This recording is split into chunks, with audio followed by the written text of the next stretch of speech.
উৰণীয়া সেতু নিৰ্মাণৰ সময়ত মুখ্যমন্ত্ৰীক সমালোচনা কৰা বিৰোধীৰ মুখত এবাৰ চূণ হনাৰ চেষ্টা মুখ্যমন্ত্ৰী হিমন্ত বিশ্ব শৰ্মা। যিসকলে উৰণীয়া সেতু নিৰ্মাণৰ সময়ত সমালোচনা কৰে মুখ্যমন্ত্ৰীক আৰু সেইসকলে উৰণীয়া সেতুৰ ওপৰেদি যোৱা দেখিলেই মুখ্যমন্ত্ৰী গৰ্বিত হয়। মুখ্যমন্ত্ৰীয়ে গৌৰৱান্বিত অনুভৱ কৰে যেতিয়া সেইসকল যিসকলে উৰণীয়া সেতু নিৰ্মাণৰ সময়ত মুখ্যমন্ত্ৰীক সমালোচনা কৰে, উৰণীয়া সেতু কিয় নিৰ্মাণ কৰিব লাগে বুলি যি সময়ত মুখ্যমন্ত্ৰীক সমালোচনাৰে থকা হৰকা কৰিছিল বিৰোধীয়ে, আৰু সেইসকল বিৰোধী যেতিয়া উৰণীয়া সেতুৰ ওপৰেৰে তেওঁলোক যায় আৰু তেতিয়া তেওঁলোকক দেখি মুখ্যমন্ত্ৰীয়ে গৌৰৱান্বিত অনুভৱ কৰে। এইবাৰ মুখ্যমন্ত্ৰী প্ৰত্যুত্তৰ দিছে আৰু মুখ্যমন্ত্ৰীয়ে কৈছে উৰণীয়া সেতুৰ ক্ষেত্ৰত উৰণীয়া সেতুৰ নিৰ্মাণৰ ক্ষেত্ৰত এইবাৰ যদি বিৰোধীয়ে সমালোচনা কৰে, আজিৰ যদি বিৰোধীয়ে সমালোচনা কৰে পাঁচদিনাই দুখনকৈ উৰণীয়া সেতু নিৰ্মাণৰ ঘোষণা কৰিব মুখ্যমন্ত্ৰী হিমন্ত বিশ্ব শৰ্মাই। এইবাৰ বিৰোধীক ডাঙৰ চেলেঞ্জ দিছে মুখ্যমন্ত্ৰী হিমন্ত বিশ্ব শৰ্মাই।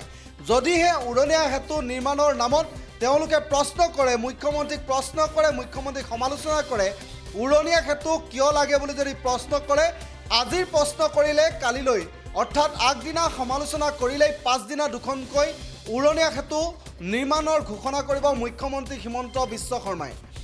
ভগদত্তপুৰ 2 গুৱাহাটী মহানগৰৰ যি তীব্ৰ যান জঁটৰ সমস্যা, এই সমস্যাৰ প্ৰতি লক্ষ্য ৰাখি যিহেতু ৰুক্মিণী গাঁও ডাউনটাউনত এখন উৰণীয়া সেতু ভগদত্ত 2 যি উদ্বোধনী অনুষ্ঠানত মুখ্যমন্ত্ৰী হিমন্ত বিশ্ব শৰ্মাই এইবাৰ বিৰোধীক প্ৰত্যুত্তৰ দিছে। বিৰোধীক সমালোচনা যিসকল বিৰোধীয়ে সমালোচনা কৰে মুখ্যমন্ত্ৰীক উৰণীয়া সেতু নিৰ্মাণৰ সময়ত যিধৰণে সমালোচনা কৰিছিল, তাক লৈ এইবাৰ মুখ্যমন্ত্ৰীয়ে প্ৰত্যুত্তৰ দিছে বিৰোধীক আৰু বিৰোধীক কৈছে যিসকল বিৰোধীয়ে সমালোচনা কৰে, যিসকলে সমালোচনা কৰে উৰণীয়া সেতু নিৰ্মাণৰ সময়ত তেওঁলোক যেতিয়া এই উৰণীয়া সেতুখনৰ ওপৰে যায়, মুখ্যমন্ত্ৰীয়ে দেখি তেওঁলোকক দেখি গৌৰৱান্বিত অনুভৱ কৰে আৰু তেওঁলোকে সমালোচনা কৰিলে মুখ্যমন্ত্ৰীয়ে অদ্ভুত এটা শক্তি পায়, যিটো শক্তিয়ে আচলতে কাম কৰিবলৈ মুখ্যমন্ত্ৰীক আৰু সাহস যোগায় বুলি কালিৰ দিনটোত মুখ্যমন্ত্ৰীয়ে মন্তব্য কৰিছে।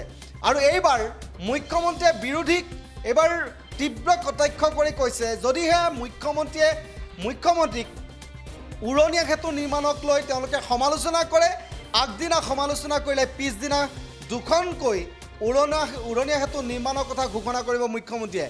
কালিৰ দিনটোত মুখ্যমন্ত্ৰী হিমন্ত বিশ্ব শৰ্মাই কি কৈছিল উৰণীয়া সেতু সন্দৰ্ভত, ভগদত্ত 2 উদ্বোধনী অনুষ্ঠানত কি কৈছিল, আমি এই বিৰোধীক কটাক্ষ কৰি আমি কিছু শুনাব বিচাৰিছোঁ।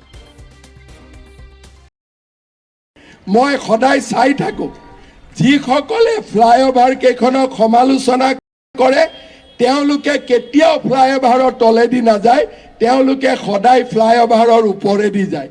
আৰু যেতিয়া তেওঁলোক ফ্লাইঅভাৰৰ ওপৰেদি যায় তেতিয়া মই গৌৰৱ অনুভৱ কৰোঁ যে মোক গালি দিয়া মানুহৰো পেট্ৰল অন্ততঃ মই বচাইছোঁ।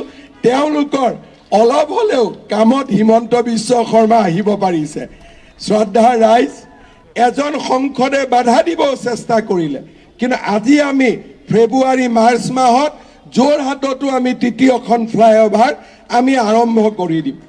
যেতিয়াই মানুহে বাধা দিয়ে, যেতিয়াই পেপাৰে পত্ৰে সমালোচনা কৰে, মোৰ গাত এটা অদ্ভুত ক'ৰবাৰ পৰা শক্তি আহি যায় যে আৰু দুগুণ উৎসাহেৰে কাম কৰিবৰ কাৰণে। যিসকলে কিয় ফ্লাইঅভাৰ বনাইছে বুলি মোক সমালোচনা কৰে তেওঁলোকক মই এটাই উত্তৰ দিম যে অসমৰ চাৰিওফালে মই ফ্লাইঅভাৰ বনাম, চাৰিওফালে মই ফ্লাইঅভাৰ বনাম, এক জেগাত নহয়।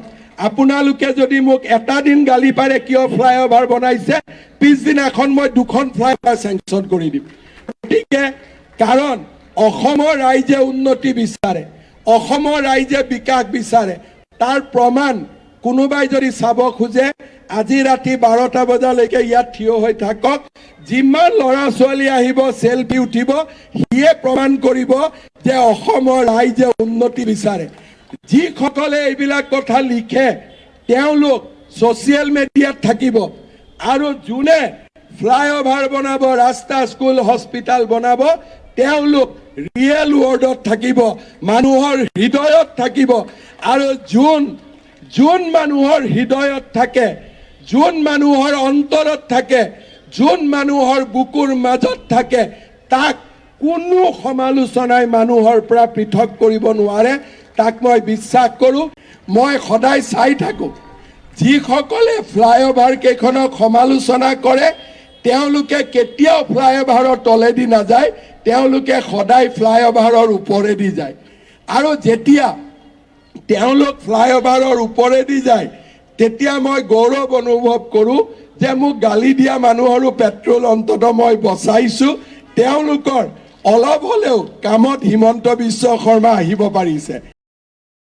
যিকোনো খবৰৰ বাবে যোগাযোগ কৰক 7099017330 লগতে 7099017110 নম্বৰত।